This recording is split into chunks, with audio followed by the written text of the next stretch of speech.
And welcome to Rediscovered, my vintage story let's play, where I've stated on numerous occasions the goal is to not starve, and at the same token, not necessarily feed the wolves and bears with my body.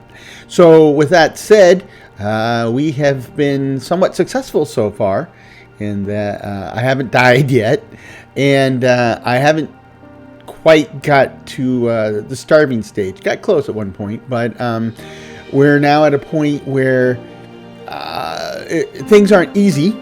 Things are still challenging, but we're well on our way towards stabilization. And the thing about survival games like this, I have a lot of things up in the air at the moment, and I would love to be able to just sit down and focus on one of them at any given time and knock that out, get it done, and then press on with other stuff. But the nature of this game, especially at this stage of the game, is that's a luxury I can't afford, right? There's a lot of stuff I still need to do. Like I said, I'm not starving, but I'm not food secure yet. We have crops going, and they're getting close to that first set of harvest. Speaking of that, there's some spelt out there. We've identified places for resources, so we can start stocking up on those. Still looking for a reliable source of copper. We need to harvest a lot of wood from the forest. As I said before, I want to trim the forest back a bit to help give me visibility on when wolves are entering the area. We're building a tower. We have for lack of better terms, a mud hut, packed earth hut.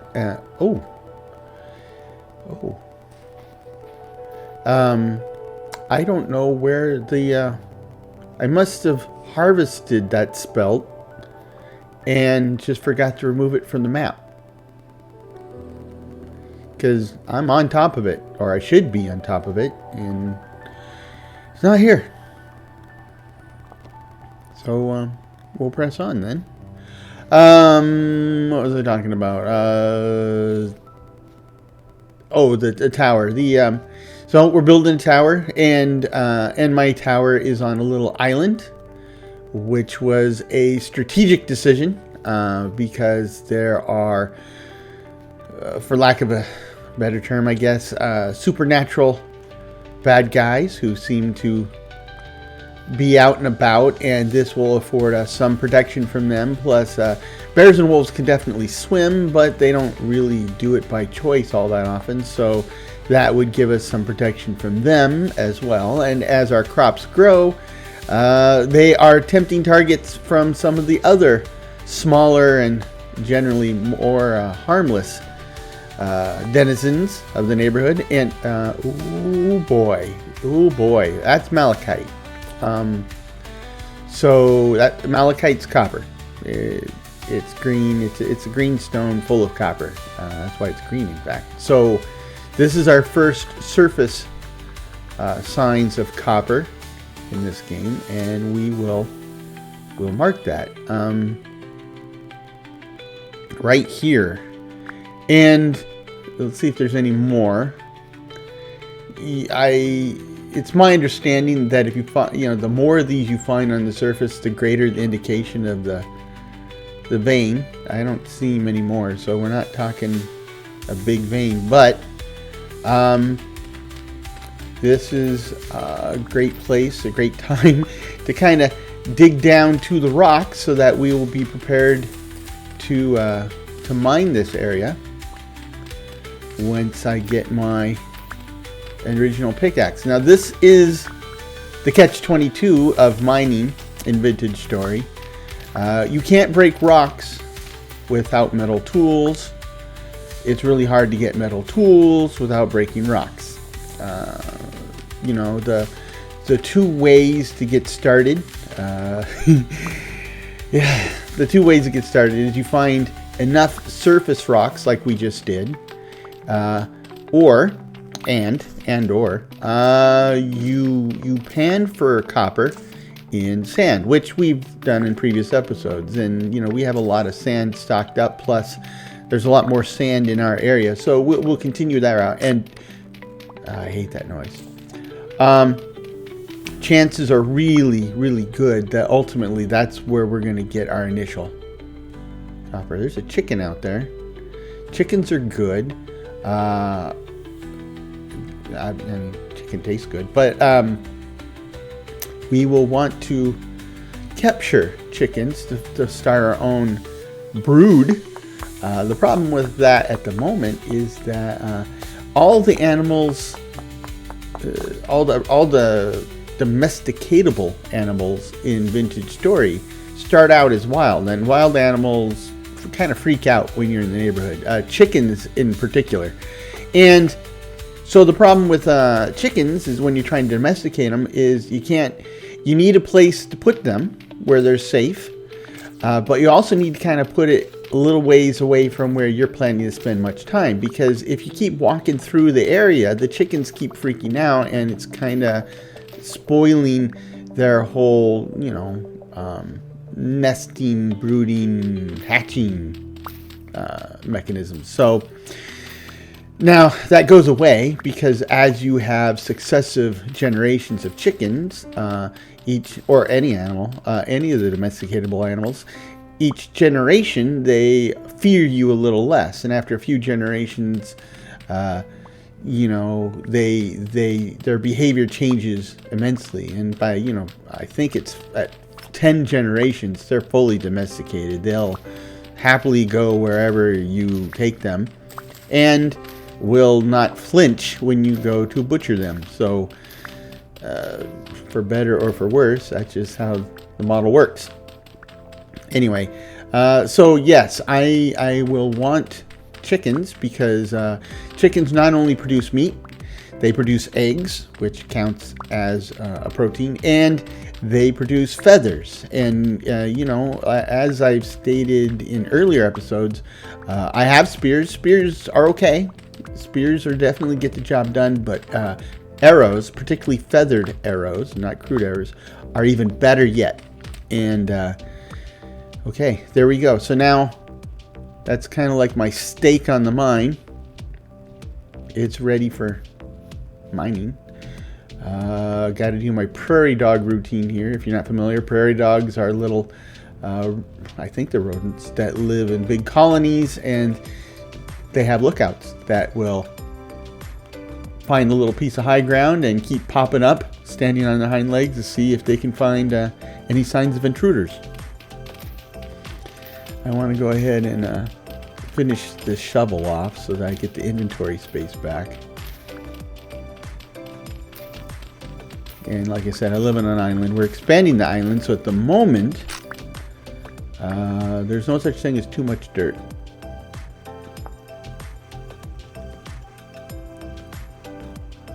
There's a chicken.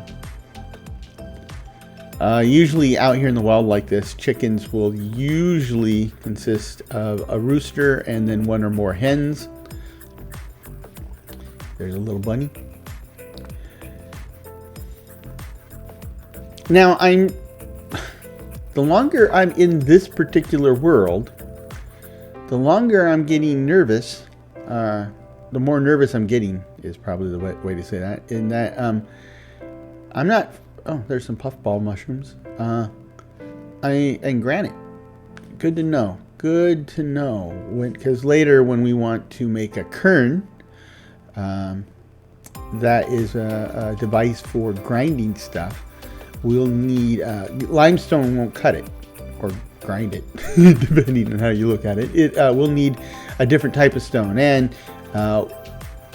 granite certainly fits it. Ooh! This is clay. A new source of clay. This is good. So let's clay it on the map. So yeah, the granite will be important to making a kern.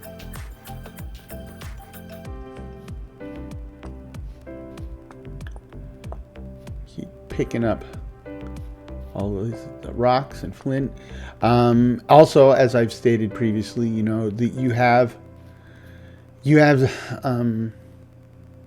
one of the difficulties of running around in the vintage story world is that you need to keep your eyes up. Wow, more clay. You need to keep your eyes up, looking at the horizon for signs of bad guys, and or, you know, traders. Those are good too. So I mean, you always need to keep your eyes up for opportunities and threats in the relatively near area, but you need to keep your eyes down because there's a wealth of resources at your feet, and it's easy to miss them if you're not looking for them. So, you know, these loose stones and you know, flint, those are important. I mean, every flint stone I pick up, not Fred or Wilma, but ooh, this is I don't know how you pronounce it. Thule. Yeah, Thule, probably. This is the stuff that traditionally we use in the real world to make thatched roofs. And that's its purpose in this game too. So we want to mark this. I don't know. I don't think you can grow it as a crop, but we can harvest it. I'm not sure I want thatched roofs though, because you know, one of the drawbacks of a thatched roof is it gets hit by lightning, and then you now have a giant bonfire, which happens to coincide with where your house sits. So we'll, again, put a pin in that one on the map, and we'll revisit later. But yeah, so you want to keep your feet. You want to keep looking at your feet, because that's where you'll find. You'll notice things like the peat, the various types of clay,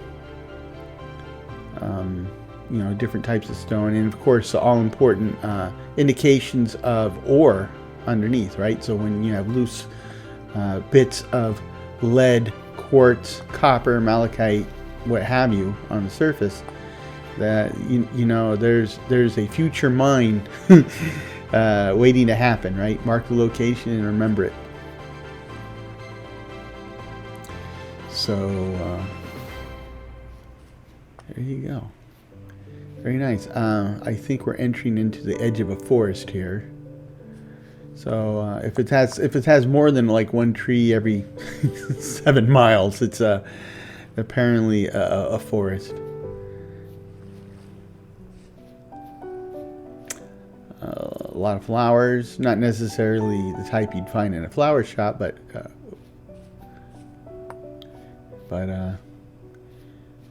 that tree with the bright green leaves stands out. And oh, peat. Well, for Pete's sake.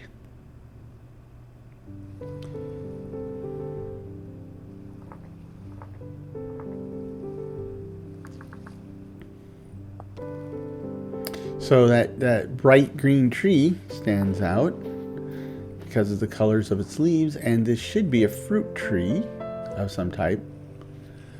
And it is a pink apple tree.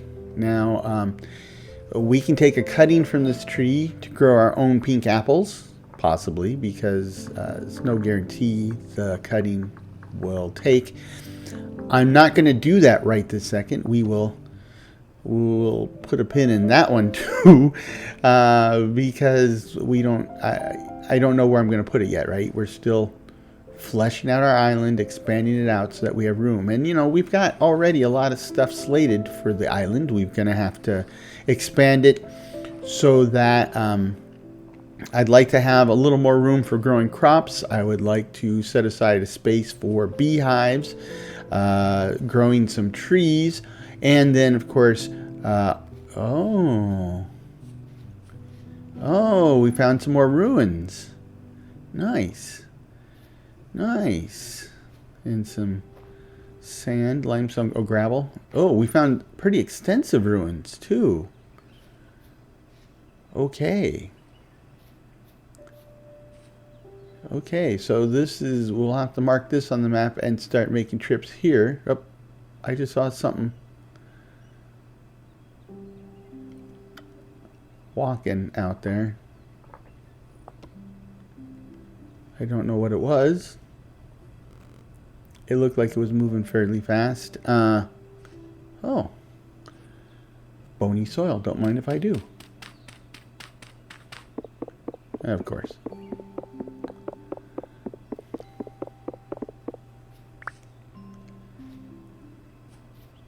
So if we're lucky, that I see one already. It's right over here. Cracked vessel farming. It's okay. We got some space. Let's see what we get. Sounds like a lot. Wow. I got cabbage seeds and a bunch of flax fibers. And it looks, the cabbage seeds look like they might do well in this environment. That's a raccoon. It scared me for a minute. I thought it might be a bear in the distance, but it's a raccoon in the foreground, so. Okay then. A lot of stones. Oh, 2 raccoons.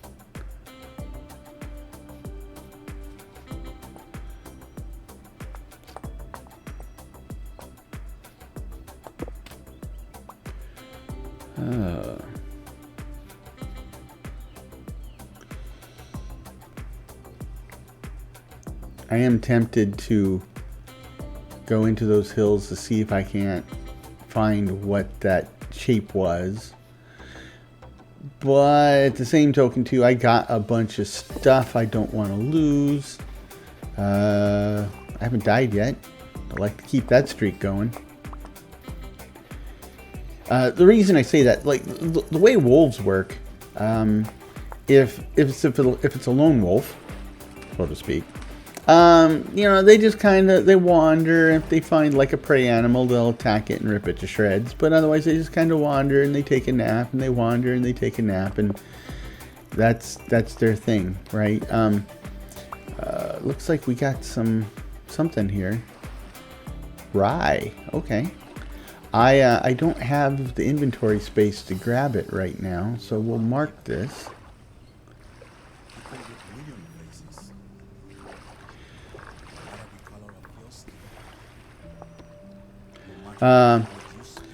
And you know, they just kind of work their way around the landscape.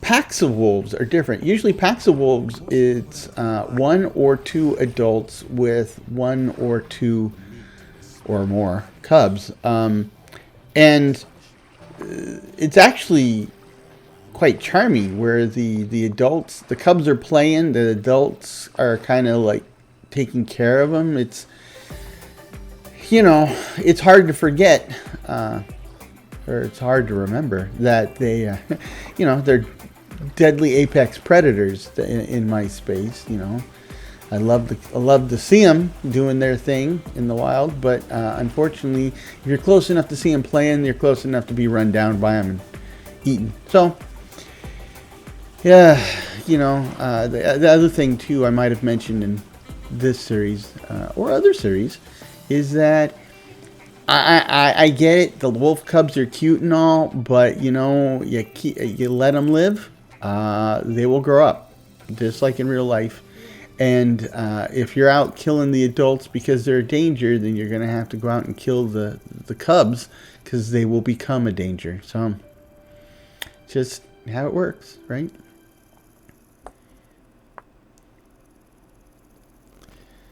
So, we got a bunch of dirt. We can go ahead and use that to expand our fields.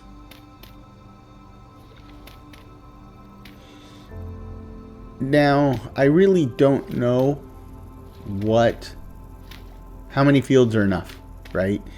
And that's because there are a number of indications. Like if you were playing Minecraft, it's just a matter of how much stuff do you want? How much stuff do you want to grow? Okay, that is a consideration. And unlike Minecraft, I think the answer in Vintage Story is there's no such thing as too much. But the other side of it, unlike Minecraft is that there is a rudimentary soil quality mechanic in this game. And as such, you want to pay attention to what crops you grow and where, because in the game there are 3 different elements in the soil that plants need. Now it depends on the plant you have. Some plants prefer one element over another, right? That's well, I call them elements, they're nutrients, right? But the thing is like, for example, I believe turnips use up the nitrogen, right? So there's nitrogen in the soil, and they use it up. So if you plant and then harvest some turnips in a patch of land, that same patch of land is going to be suboptimal for growing turnips in the next round. You need the nitrogen to recover in that ground. So then you want to grow one of the other crops, right? And that then gets tricky, because I can tell you I have a mess of turnips right now. I have grown quite a few turnips, and I haven't found any flax, which is the all important crop. And everything's a bit out of balance. So trying to figure out a way to rotate my crops or keep the fields fertile as I can, well, that's just gonna be a challenge. And I see the bugs are out now, so there's that. As far as I can tell, the bugs don't mean or do anything there. They're just for the immersion factor. So they don't seem to bite or make you sick or eat your stuff. So I won't worry about them. I'm just kind of accept them as they are, and try not to let them bug me. Oh, I'm sorry. Not sorry.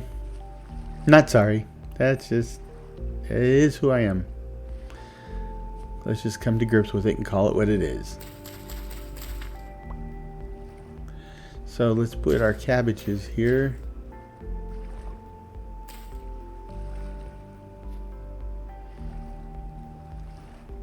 Cabbages should be a good one. Oh, storage vessels are ready. If you remember, we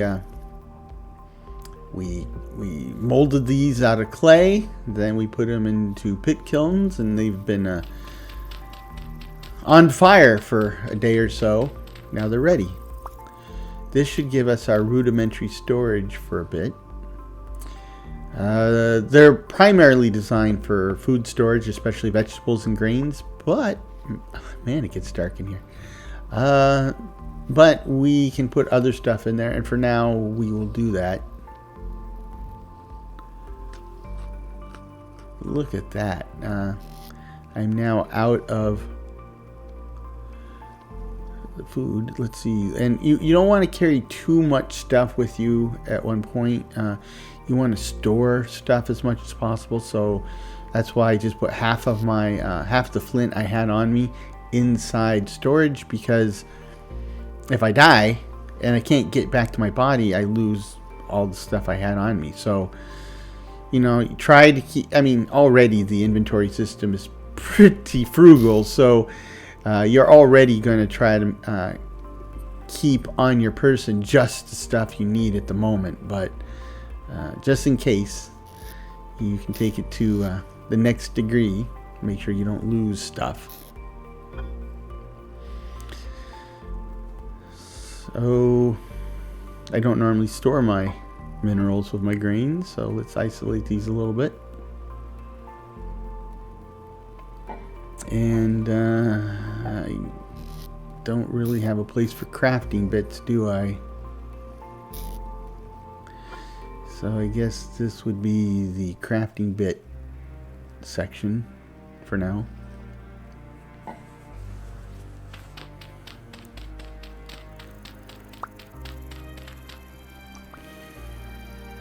We'll get a proper door at some point, but at the moment I'm using my hut as a cellar, an above ground cellar, and so we got to use the dirt to keep that seal that makes a cellar and keeps the food fresh longer.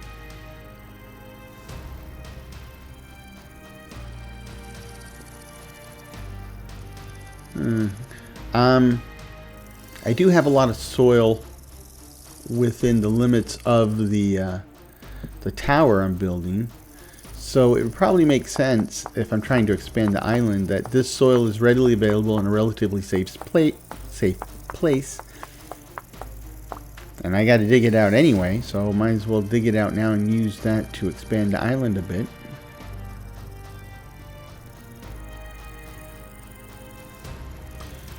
Just like Minecraft in real life, you dig down in the topsoil until you hit rock. And that's what we have here. Trying to figure out... Okay, 1, 2... Yep.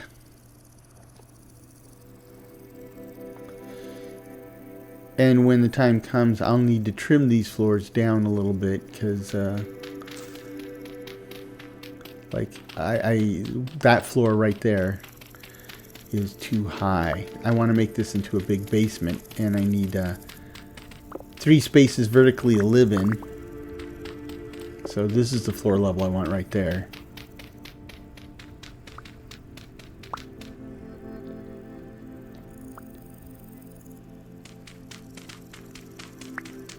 But when you're not dodging bears or wolves, and when you're not under the gun trying to find your body before your stuff despawns, or listening to the hunger pains in your belly slowly kill you, this game is the most relaxing and cozy gaming experience I've ever had. I mean, I know it doesn't, a survival game where you're always on the verge of dying doesn't sound cozy, but maybe that is when you're close to death, that's probably when you're closest to living too, right? Maybe that's it. It's if you live in times and place of safety and unlimited food and resources, kind of take it for granted, and the meaning of life kind of is dull, right? It's or too tranquil, right? You just I don't know really how to say it, but when every day is a challenge, and even little victories or little setbacks can make a big difference in your day to day, you just feel more alive, right? You just feel more like satisfied, happy, accomplished, which is why I don't play in creative mode in these builder games, right? I mean, if I just wanted a really big Lego or a Erector set, then I would just always play in creative mode, right? Because you have all the pieces you could possibly ask for. But I get bored with that pretty quickly, right? I like the idea of... Obviously, I like the idea of building, but I like the idea of earning the bits that you build with, of either finding them someplace, or growing them yourself, or processing. That's where the real sense of accomplishment comes from, because as I've stated on numerous occasions, it's not about the end result. I mean, it kind of is. I am shooting for an end goal, but ultimately, it's about the journey getting there. That's the real thing. And And that's important, right? And you know, it's kind of like life in general, too. You know, the goal's not to die or to be old and die. The goal is to enjoy your life as you have it for years and years and years until you reach the end. And then, you know, then you can look back and say, oh, I had a wonderful, long and wonderful life. I raised great kids. I had a great career. Wonderful spouse, whatever. You can look back and appreciate it. But, you know, all those years that you were putting all that together, that's the satisfaction. That's, you know, all those key family moments and events. That's what makes it all worthwhile. And then when you get old, you have something to kind of look back upon and make you smile, right?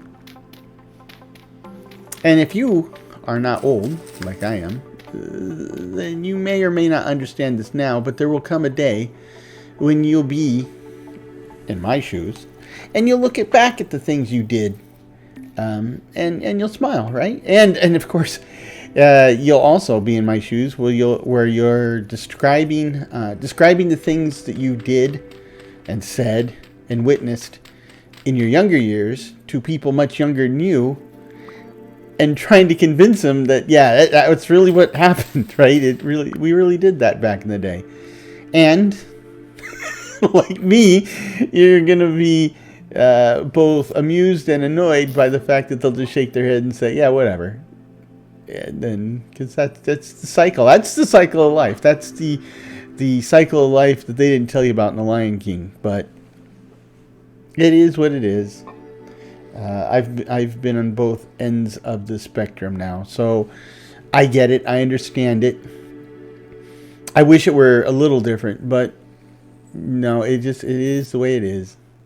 I will say, though, that if you are a younger person, if you do listen closely and pay attention and actually employ some of the advice that the older folks give you in your younger years, you know, if you don't insist on making your own mistakes and learning from them yourself, you could get a huge head start on your peers.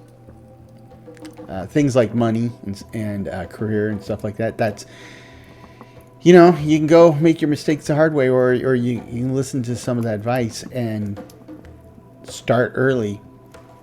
And by the time your peers catch up to you, or by the time your peers catch on and try to do what you're doing, you might have a decade ahead of them. And decade or more, that counts.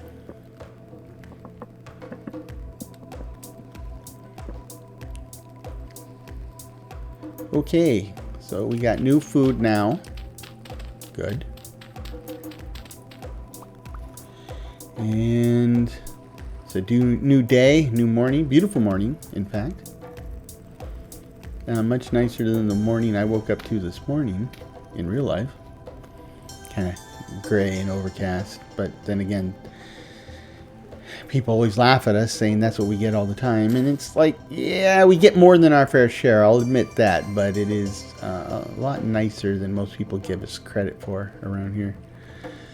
So stage 3 of 5, we are getting close to having some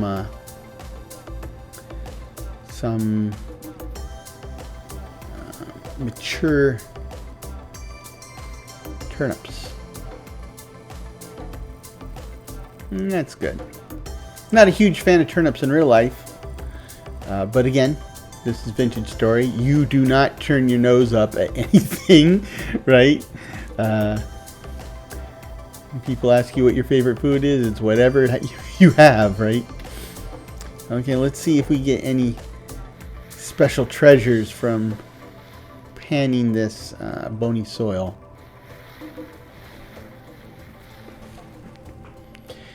And so far, a whole lot of nothing. Not even a bone. Oh, I jinxed it. Okay, so we got a bone. Woohoo! Bones are useful, especially at this stage of the game. Using the bone as a handle for an axe or a knife, will increase its durability. It doesn't work with the other tools. I have no idea why. But you know, we have a tendency to go ooh, copper arrowhead. I just need arrow to go with the copper arrowhead. But yeah, okay. I don't know why other tools don't benefit from having a bone handle, but we do go through a lot of axes and knives, so that works. So let's see. I can put away the pan. I don't need to carry that around with me. And that copper arrowhead's got to go someplace. And I think everything else I'm carrying is immediately useful, except maybe the hoe, but we might not be done with the fields just yet.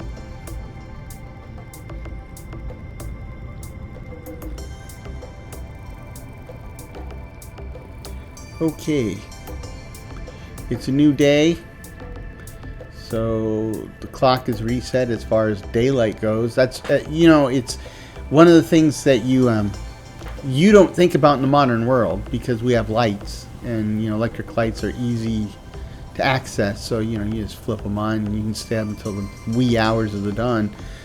But when you're in a survival situation or a pre-industrial situation like we are now, natural daylight to a large extent dictates your day, right? So because I mean, yeah, you can have lanterns and candles and stuff, but you see, like in this case, I don't even have the ability to make that stuff. I don't even have the material wealth to make candles. And if I did, you know, you use them with care, right? You just don't burn them willy-nilly just because I got a bunch of candles, because, you know, like in this game, you're going to need beeswax, and that means getting bees. And if you use that beeswax for the candles, you can't use it for preserving food or the other stuff. You know, those are all decisions, and so just burning the midnight oil, so to speak, willy-nilly, that's a very costly decision. Meanwhile, at my house, my family definitely is not in that mindset. I fulfill one of the traditional roles of a dad by walking around the house, turning off lights and exhaust fans in the bathrooms all the time. Lights in closets, that's another one that I don't understand. I mean, I understand why they turned the light on. I don't understand why they would just leave it on. And one kid has a tendency to use when they go in the garage, they use the light that's part of the garage door opener, or the garage door system, and they just leave that on. So it's like, oh. That one bugged me the most, because when you step into the garage and you realize the light's already on, it's not readily apparent which light it is. So then I flip off the light switch, only to find out that I just turned on the light switch. Now I got all the lights on in the garage, and then I have to turn them all off. But you know, that's my ordained role as a dad in a family. I am the official power saver. Now, to be honest, I do contribute to the family electric bills quite a bit with running this computer. This computer is no lightweight, right? I think it's got a 1,000-watt power supply, maybe more. So, you know, having this puppy running is like 10 100-watt light bulbs, which nowadays is a lot, because, you know, we've gone to LEDs and they're like, you know, 9 watts or whatever. So this computer sucks down the juice, but you know, I guess we all choose our poisons, our vices. I don't really consider computer gaming a vice. I consider it a coping mechanism. Keeps me sane in this world we live in. You know, digital spaces are safe spaces where I can relax and deal with the world, or a world, on my terms. and under the conditions I want to experience, which is not obviously a choice in the real world. And quite frankly, I think more and more of us would prefer to spend our time elsewhere, because the real world is increasingly wackadoodle. So then, by now, if you've been watching this series, you know why I'm taking the longest possible way to cut down this tree. If you're familiar with Vintage Story, likewise, you know what I'm doing. If you're new to the series and or Vintage Story, then yes, this is the most productive way to cut down a tree, which is to climb up the tree and kill off all the branches first. That's because killing off the branches can produce resources like tree seeds and sticks. You can see I have a bunch of sticks out there. And then once you got the branches trimmed away from the trunk of the tree, you can then use your axe to trim the trunk of the tree and gain the logs. If you reverse that order, if you try to go the Minecraft route where I'm gonna drill out the trunk of the tree and then the leaves will follow, yes, the leaves will follow, but two things happen. One, the durability impact on your axe, it's the same as if you would like personally hit every single one of these leaves with your axe to destroy it, right? So it wears through your axe crazy fast, and for nothing, because look at all these sticks and seeds I'm generating doing it this way. If I do it the other way, I'll get like maybe a seed and maybe a few sticks, and sticks are useful stuff. I mean, when I was first playing the game, I wound up with sticks coming in my ears. I just had sticks everywhere, and it was too much. I said, oh man, I get to start throwing these sticks away. You don't throw sticks away. In this game, you don't throw anything away. Sticks are actually a valid building material for a number of different things, some of which you'll need a lot of.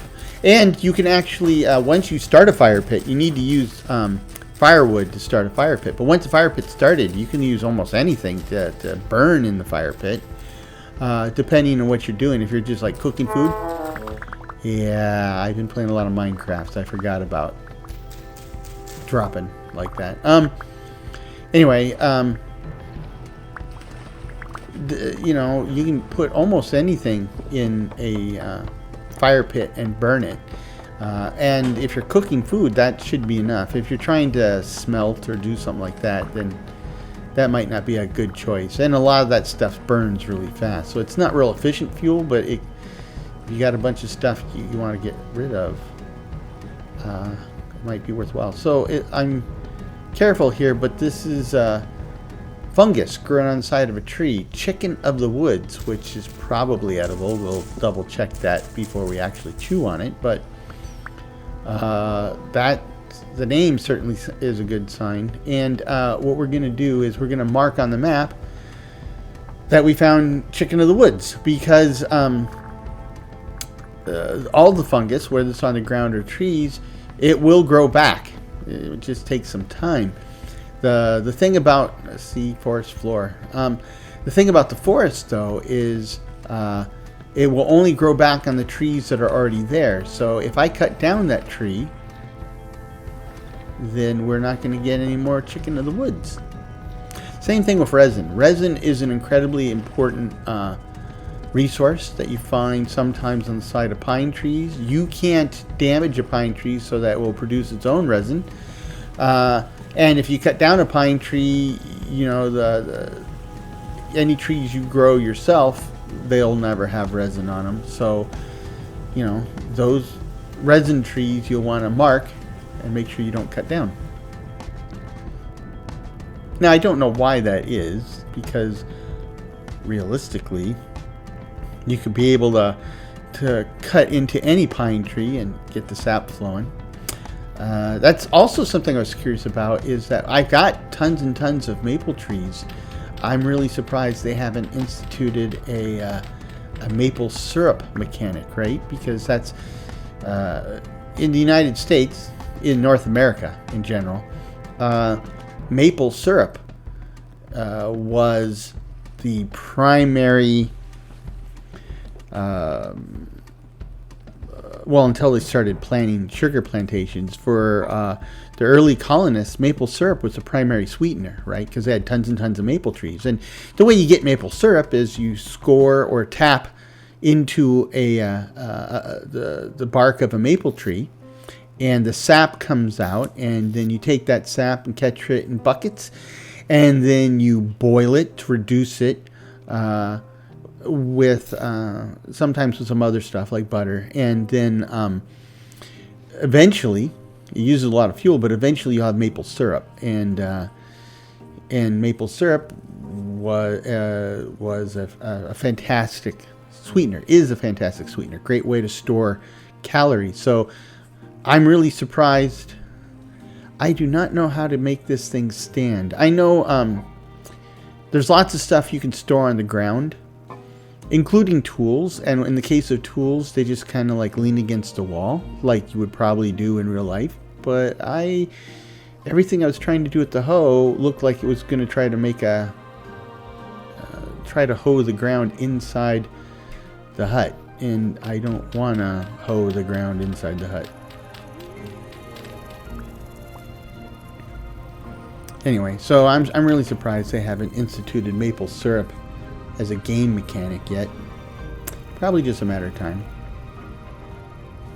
I mean, these guys have been working on the game for a long time, and it's not a big development team, and it definitely feels like a labor of love.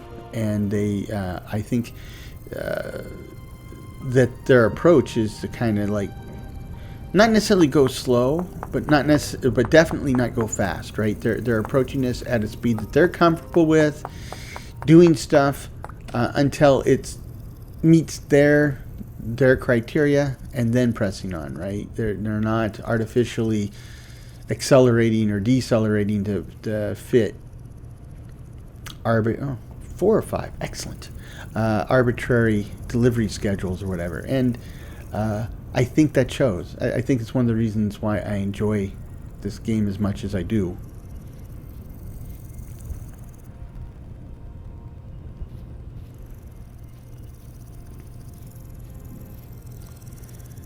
So, a little more expansion here. Now, I don't think I've told you much about my... Well, first of all, I hate that noise. So, in all my Let's Plays, I always have a plan. Sometimes it's a really detailed plan, like in my Minecraft worlds. In some cases, it's just kind of like some general ideas in my head, like it is here. But I always have a plan. And my plan for this world is this area I'm hollowing out, the area that I've kind of marked off with the cobblestone wall, is going to be basically a tower, right? Kind of a fortified tower. And the way I envision it is there will be a spiral staircase in the middle that you can go up and down on, and then for each floor there would essentially be 4 chambers, one for each quarter of the house or the tower, and that's where stuff will be stored. Now these underground areas, those will be the cellars, and that's where I'm going to do a lot of my materials storage, especially food, but even building materials and stuff will be down there. And then the floors above will be one will be a kitchen for sure, and then maybe kind of a living space and a bedroom, but then there'll also be crafting areas, right? Like leatherworking will probably be its own space. The forge will be its own space, and that's just what I've come up with so far, and that doesn't fill out all the possible rooms that the basic tower design will have. And that just gives me, room to grow into, because I'm sure there's going to be something that comes up that I'm like, man, I wish I had space for that. Well, I'll just build the tower with some extra space, and then I hate that noise. Just build the tower with some extra space, and then when you need it, it's there. So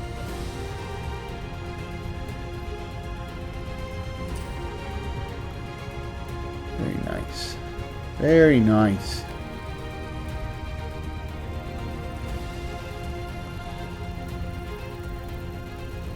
One of the things, I told you I'm expanding the island here, and I listed a bunch of stuff. Another thing I need to build into that expansion at some point is a charcoal pit, right? Where I'm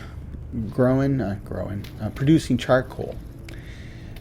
In this game, charcoal is, I would say, probably my primary crafting fuel. Peat's good. Peat will burn longer and hotter than firewood will, but peat doesn't get quite hot enough to smelt copper.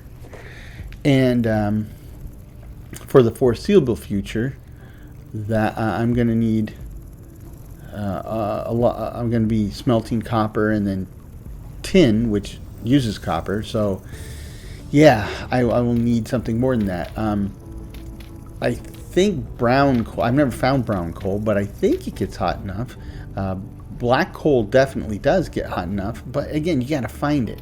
And so that's where charcoal comes in, because you don't have to find charcoal, you make charcoal. And as long as you have trees and time, then you have everything you need to make charcoal. So where I'm headed with that is charcoal kind of becomes your primary crafting fuel, because it's the one that you can essentially create from scratch without limit. It's just that it's kind of a pain in the butt. It is a definite pain in the butt. But that just means you're much more careful with it, right? One of my friends, Eric, I've talked about him in some of my video series, but when we would play Minecraft together, it would drive me nuts because I try to be very efficient with my fuel. So if I go to smelt something in the furnace and I'm using charcoal, I make sure that there's 8 somethings in the furnace so that it will not waste any of the charcoal. But not him, boy. He would just like, oh, there's a piece of charcoal in there. Here, I'll throw in a single iron ore. Okay, so we just wasted a whole piece of charcoal to smelt one piece of iron. That's just the way it was. I miss him, but that's just the way I am.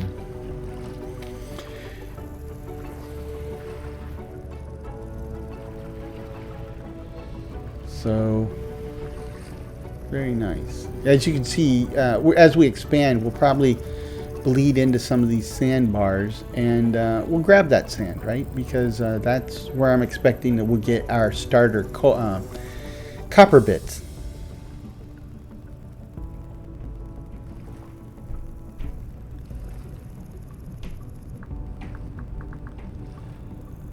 Now, what I'm looking at here is one of the reasons you want a bunch of sticks is to make stuff. And one of the things I was thinking of making are these wattle fences. Well, I call them fences. Wattle is actually the foundational bit for a wattle and daub wall piece too. So, but when you're out and about and you're running from wolves and or bears, they can't come through a space that's only 1 block wide. So I'm thinking we could use these wattle pieces to construct shelters out in the wild that we can run into to get away from the bears and stuff. And I don't think it's gonna work, because you can see what I envisioned was like an arm with wattle on each side, and there is in fact a space that's in the middle that's 1 block wide, but you see the wattle doesn't really fill to the edge of its block. And that is an important distinction, because in this game the physics are realistic, right? So this hitbox is really the only place that this wattle exists. And I'm pretty sure if a bear couldn't fit through there, which is possible, a wolf certainly could, which kind of defeats the whole purpose. And yeah, I can't get it any more narrow than that. So there's still merit to the idea I had. It's just that it's going to be one more thing I need wood, that I need dirt for, right? I can make these shelters out of dirt, but I already need a lot of dirt for expanding this island, and I need a lot of dirt for this grassy plain that I want to kind of level off and use to make an artificial forest. So, shoot. And I keep transplanting my my reeds, my cattails, into my agricultural space.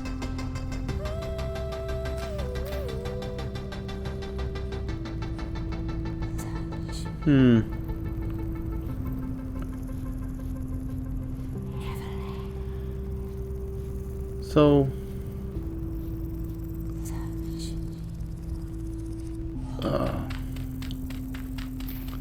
let's grab a couple more dirt and fill in my pit kilns. If you remember, I put one, these pit kilns, the one by the door burned me when I came out of the door once. So, important safety tip, don't leave a pit kiln right next to the door. Meanwhile, I think what I will do, now that I'm thinking about the charcoal, is I will set up a space for the charcoal kiln, right? So we want to dig this out. A 2 by 2 by 2 it's a good starter spot. You can build a kiln that is up to 11 by 11 by 11, but when you see how much firewood you've got to put into this thing, you realize that's kind of like, I don't know, that's just crazy talk. It's way too much. So 2 by 2 by 2 will get me 8 blocks of firewood. Well, it will require 8 blocks of firewood, and it'll get me probably close to 7 blocks of charcoal. And that's a good amount to start with. Meanwhile, we can use that material as filler here.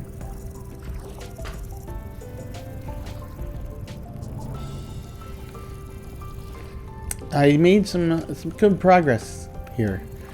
Didn't finish anything, but I didn't go backwards in anything. So yes, I'm still not food secure yet, but I'm still not starving. Meanwhile, the island's considerably bigger than it was. We've got crops that are on the verge of being ready to harvest. I have a charcoal kiln designated. We've increased our storage capacity by quite a bit. What I'm thinking I might do is I might take some of this wood and create firewood with it to put in the kiln, get that going sooner or later. We got a bunch of wattle fences, which, yeah, I don't have a use for right away, but I will, right? I like to use the wattle for fencing in like the bee area and the chicken area. I mean, it all works for that stuff, so it's not a waste. It was a good experiment, though. It was a good idea that just didn't work.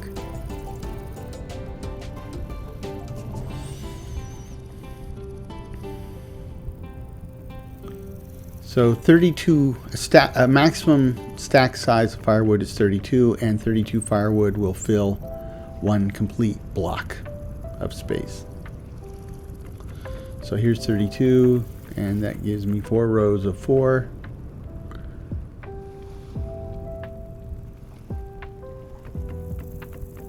Same thing here.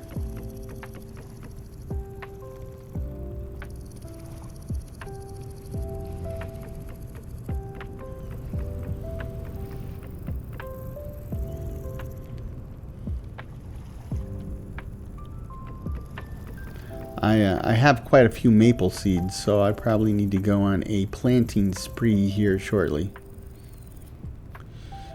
Tree seeds, 4 out of 5. Okay, tree seeds don't grow during the winter, so you want to make the most of your growing season for trees as well as your crops as well. So.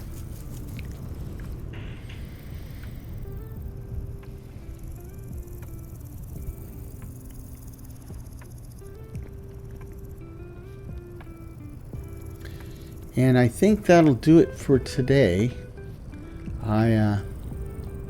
Like I said, no major milestones were completed this session, but I'm pretty satisfied with the progress, and I'm kind of happy. It certainly counteracts some of the frustration I've encountered in some of my other series. So I hope you got something out of this. I hope you enjoyed it, and that it brings you back for the next episode, because things are just going to get better and better from here on out. So with that said, I hope this finds you and yours in good health, good spirits, and perhaps a touch of good fortune. Cheers.